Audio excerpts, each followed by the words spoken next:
അത് E P Jayarajan ഈടായിട്ട് ഈ സാമ്പത്തിക ഇടപാടുകൾ അതുപോലെയുള്ള ഈ ഒരു ചില ആരോപണങ്ങൾ നേരിടുന്ന ഈ ഒരു സാഹചര്യത്തിൽ പാർട്ടി അണികൾക്കിടയിൽ ഇത് എത്രത്തോളമായിരിക്കും വാല്യൂ ചെയ്യപ്പെടുക, അല്ലെങ്കിൽ ഇ പി ജയരാജൻ്റെ ഈ പാർട്ടി സമ്മേളനങ്ങൾ കഴിയുന്ന ഒരു സാഹചര്യത്തിൽ, ഉപതെരഞ്ഞെടുപ്പ് കഴിയുന്ന ഒരു സാഹചര്യത്തിൽ പാർട്ടി എന്തായാലും ഒരു നിയമ നടപടികളിലേക്കും അന്വേഷണത്തിലേക്കൊക്കെ കടന്നു ചെല്ലുമല്ലോ. അങ്ങനെയാണെങ്കിൽ ഈ പുസ്തകത്തിൻ്റെ ഒരു പശ്ചാത്തലത്തിൽ ഇ പി ജയരാജൻ്റെ പാർട്ടിയിലൊരു ഭാവി എന്തായിരിക്കും? അല്ല, പാർട്ടിയിലെ ഭാവി എന്ന് പറഞ്ഞാൽ അതുകൊണ്ടാണ് നേരത്തെ പറഞ്ഞത്. ഇത് സ്വാഭാവികമായിട്ടും ഇത് പാർട്ടിക്കുള്ളിൽ പാർട്ടി അണികൾക്കിടയിൽ ഒരുപാട് പ്രശ്നങ്ങളുണ്ടാക്കും. കാരണം വെച്ച് കഴിഞ്ഞാൽ അവരെ സംബന്ധിച്ച് ഇപ്പോൾ രണ്ടാം പിണറായി സർക്കാർ എത്ര ദുർബലമാണ് എന്ന് അവർക്ക് ബോധ്യമുണ്ടെങ്കിൽ പോലും അത് പരസ്യമായി പറയുക എന്നുള്ളത് ഒരു പ്രശ്നം തന്നെയാണ്. അതുപോലെ ഒരു ഉപതെരഞ്ഞെടുപ്പ് പാർട്ടി സ്ഥാനാർത്ഥിയാക്കിയ ഒരാൾ അവസരവാദിയാണ് എന്ന് തെരഞ്ഞെടുപ്പിന് ഒരു 4-5 ദിവസം മുമ്പ് പറയുക എന്ന് പറഞ്ഞാൽ അതൊരു പ്രശ്നം തന്നെയാണ്.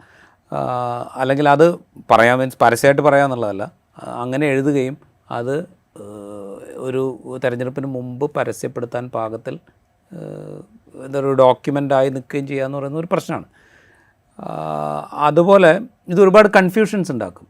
കാരണം CPM പോലൊരു പാർട്ടിയിൽ കേന്ദ്ര കമ്മിറ്റി അംഗമായിരിക്കുന്ന ഒരാൾ ഇതുപോലെയുള്ള കാര്യങ്ങൾ ആണോ ചിന്തിച്ചുകൊണ്ടിരിക്കുന്നത്, അല്ലെങ്കിൽ അയാളുടെ മനസ്സിൽ ഇതൊക്കെയാണോ? വ്യക്തിപരമായ സ്ഥാനമാനങ്ങൾ നഷ്ടപ്പെട്ടത് ഇത്രയും ഉയർന്ന പദവിയിലിരിക്കുന്ന ഒരു നേതാവിനെ ഇത്രമാത്രം ബുദ്ധിമുട്ടിലാക്കുന്നുണ്ടോ? ഇത്തരം പ്രശ്നങ്ങളൊക്കെ അതിലുണ്ടാവും. ഇത്തരം ഡിസ്കഷൻസൊക്കെ ആ പാർട്ടിയിൽ നടക്കും.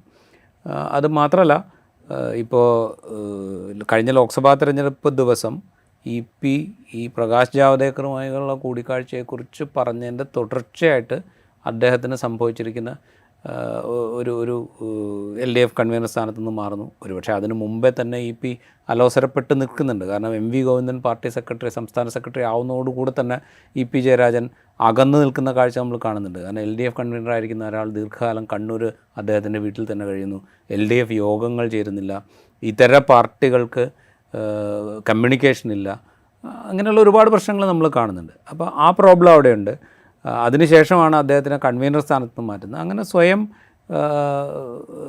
എന്താ പറയുക, നടപടിയെന്ന് അവർ പരസ്യമായിട്ട് പറഞ്ഞില്ലെങ്കിൽ പോലും നമുക്ക് മനസ്സിലാക്കാം അതൊരു നടപടിയാണ്.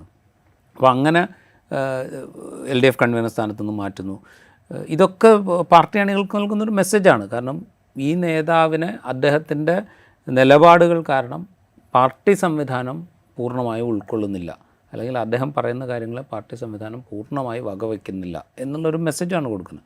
അതിൻ്റെ അടിസ്ഥാനത്തിൽ ഇപ്പോഴുള്ള എഴുത്തുകളെയും പാർട്ടി അണികൾ വായിക്കുള്ളൂ. പക്ഷേ എങ്കിൽ പോലും ഒരു കൺഫ്യൂഷൻ ഉണ്ടാക്കും. ആ കൺഫ്യൂഷൻ എന്ന് പറയുന്നത് ഒരു തെരഞ്ഞെടുപ്പ് പോലെയുള്ള, ഉപതെരഞ്ഞെടുപ്പ് പോലെയുള്ള വളരെ പ്രധാനപ്പെട്ട, CPM സംബന്ധിച്ച് വളരെ പ്രധാനപ്പെട്ട തെരഞ്ഞെടുപ്പാണ്. കാരണം അടുത്തത് പഞ്ചായത്ത് തെരഞ്ഞെടുപ്പ് വരാൻ പോകുന്നു, അത് കഴിഞ്ഞാൽ നിയമസഭാ തെരഞ്ഞെടുപ്പ് വരാൻ പോകുന്നു.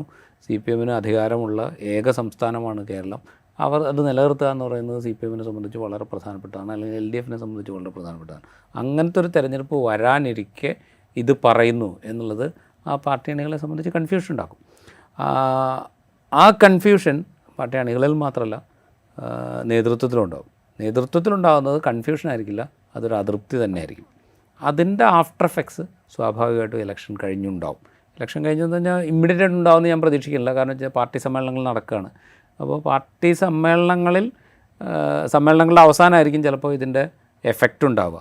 ആ എഫക്റ്റ് ഒരു പക്ഷേ ഈ പുസ്തകം അദ്ദേഹത്തിൻ്റേതല്ല എന്ന് പറയുന്ന, പ്രസിദ്ധീകരണ ചുമതല DC ബുക്സിന് കൊടുത്തിട്ടില്ല എന്ന് പറയുന്ന, എന്നാൽ ഒറ്റ വായനയിൽ തന്നെ ഇത് EP ജയരാജൻ എഴുതിയതാണ് എന്ന് നമുക്ക് ബോധ്യപ്പെടുന്ന ഈ പുസ്തകത്തിൻ്റെ കരട് ഈ ദിവസം പുറത്തു വന്നില്ലായിരുന്നുവെങ്കിൽ ഒരുപക്ഷെ അദ്ദേഹം സെൻട്രൽ കമ്മിറ്റിയിൽ നിന്ന് ഒഴിവാകുകയുണ്ടായിരുന്നുള്ളൂ. പക്ഷേ ഇത് പുറത്തൊന്നുകൂടെ ഒരുപക്ഷെ അതിന് മുകളിലേക്കും ചിലപ്പോൾ കാര്യങ്ങൾ പോയേക്കാം എന്നുള്ളതാണ് എനിക്ക് തോന്നുന്നത്. എന്തായാലും ഭരണവിരുദ്ധ വികാരം ഉണ്ടെന്ന് തെളിയിക്കാൻ കോൺഗ്രസിന് മറ്റൊരു ആവശ്യമില്ല. എന്തായാലും EP ജയരാജൻ തൻ്റെ പുസ്തകം എല്ലാം നിഷേധിച്ചിട്ടുണ്ട്. അദ്ദേഹം പറയുന്നത് പ്രകാരം അദ്ദേഹത്തിൻ്റെ പുസ്തകം വരുന്ന ആളുകളിൽ പെട്ടെന്ന് തന്നെ പുറത്തിറക്കുന്നതാണ്. നമുക്ക് കാത്തിരുന്ന് കാണാം. അത് അല്ലായാലും ഒരു കാര്യം കൂടെ നമ്മൾ പറയേണ്ടതെന്ന് എനിക്ക് തോന്നുന്നു. കാരണം വെച്ച് കഴിഞ്ഞാൽ ഇതിൻ്റെ ടൈറ്റിൽ ഇട്ടിരിക്കുന്നത് കട്ടൻ ചായയും പരിപ്പുവടയും ഒരു കമ്മ്യൂണിസ്റ്റ് ജീവിതം എന്നാണ്. ഈ കട്ടൻ ചായയും പരിപ്പുവടയും എന്ന പ്രയോഗം ഉണ്ടാകുന്നത് പാലക്കാട് CPM തെറ്റിരുത്തൽ നടപടികൾക്ക് വേണ്ടിയിട്ടുള്ളൊരു പ്ലീനം നടന്നിരുന്നു.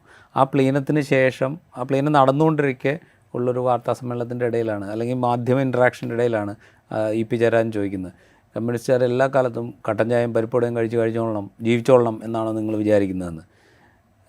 അന്ന് ഭയങ്കരമായിട്ട് വിമർശന വിധേയമായിരുന്നു ഈ ഇ.പി. ജയരാജൻ്റെ പ്രസ്ഥാനം. സത്യം പറഞ്ഞു കഴിഞ്ഞാൽ അന്ന് ഇ.പി. ജയരാജൻ പറഞ്ഞത് ശരിയായിരുന്നു. കാരണം വെച്ച് കഴിഞ്ഞാൽ കമ്മ്യൂണിസ്റ്റുകാരായ മനുഷ്യന്മാർ എല്ലാ കാലത്തും ഈ കട്ടൻ ചായയും പരിപ്പുടയും അങ്ങനെ ജീവിക്കുന്ന മനുഷ്യരാണ് എന്നാണോ നിങ്ങൾ വിചാരിക്കുന്നത്? എന്നുവെച്ചാൽ അതിനപ്പുറത്തേക്ക് വളരാത്ത അല്ലെങ്കിൽ അതിനപ്പുറത്തുള്ള മാറ്റങ്ങളൊന്നും സ്വീകരിക്കാത്ത ആളുകളാണ് എന്നാണ്. ബോണ്ട് വാങ്ങിയ സാഹചര്യത്തിൽ, അതെ, ബോണ്ട് വാങ്ങിയ സാഹചര്യത്തിലും അതിനെക്കുറിച്ചുള്ള ചോദ്യത്തിനാണ്. അതായത് ഈ സാന്റിയാഗോ മാർട്ടിൻ്റെ പണം വാങ്ങിയ, അതെ, ദേശാഭിമാനിക്ക് ഫണ്ട് വാങ്ങിയ ഇത്, പിന്നെ നമ്മുടെ ആരോപണ വിധേയനായ ഈ വാളയാറിലെ ഒരു വാളയാർ സിമെൻസിലെ ഉദ്യോഗസ്ഥൻ മലബാർ സിമെൻസിലെ ഉദ്യോഗസ്ഥൻ മരിച്ച കേസിൽ ആരോപണ വിധേയനായ ഒരു അബ്കാരി മുതലാളിയുടെ പരസ്യം ദേശാഭിമാനി സ്വീകരിച്ച കേസ്, ഇതൊക്കെ ആയിട്ട് റിലേറ്റ് ചെയ്ത ചോദ്യങ്ങളാണ്. അതിനാണ് ഇതിൻ്റെ മറുപടി, ഇ.പി. ജയരാജൻ്റെ മറുപടി. അത് ആ കോണ്ടെക്സ്റ്റ്, ആ മറുപടി ശരിയോ തെറ്റോ എന്നുള്ളത് വേറെ പ്രശ്നം. പക്ഷേ അതിനെക്കുറിച്ച് സംസാരിക്കുമ്പോൾ, അതായത് കമ്മ്യൂണിസ്റ്റുകാരെന്ന് പറഞ്ഞു കഴിഞ്ഞാൽ ഇങ്ങനെ പരിപ്പുടയും കട്ടൻ ചായയും കഴിച്ച് ജീവിക്കുന്നവരാണ് എന്നത് കാലത്തിനനുസരിച്ച് മാറുക എന്നുള്ളത് പ്രധാനമാണ്. എല്ലാ കാലത്തും ഇങ്ങനെ വളരെ ലളിത ജീവിതമാണ് എന്നുള്ള മട്ടിൽ അങ്ങനെയല്ലല്ലോ മനുഷ്യർ ജീവിക്കുക. അത് അദ്ദേഹത്തിൻ്റെ കാഴ്ചപ്പാട് അത്ര കുഴപ്പമുള്ളതാണെന്ന് എനിക്ക് തോന്നിയിട്ടില്ല. പക്ഷേ ഇപ്പോൾ നേരത്തെ നമ്മളിത് ഡിസ്കസ് ചെയ്തുകൊണ്ടിരുന്നപ്പോൾ നമ്മുടെ ചീഫ് പ്രൊഡ്യൂസർ ഉല്ലാസ് പറഞ്ഞില്ലേ, ഒരു ആത്മഹത്യക്കിടാവുന്ന പേരാണോ പരിപ്പുടയും കട്ടൻ ചായയും എന്ന് ചോദിച്ചില്ലേ, ആ സംശയം എനിക്കുണ്ട്. ഇതിന് പറ്റിയൊരു പേരാണോ എന്നുള്ള സംശയം എനിക്കുണ്ട്. ജയരാജൻ്റെ സാഹചര്യത്തിൽ കുറച്ചുകൂടി ആപ്റ്റാണെന്ന്. അതെ.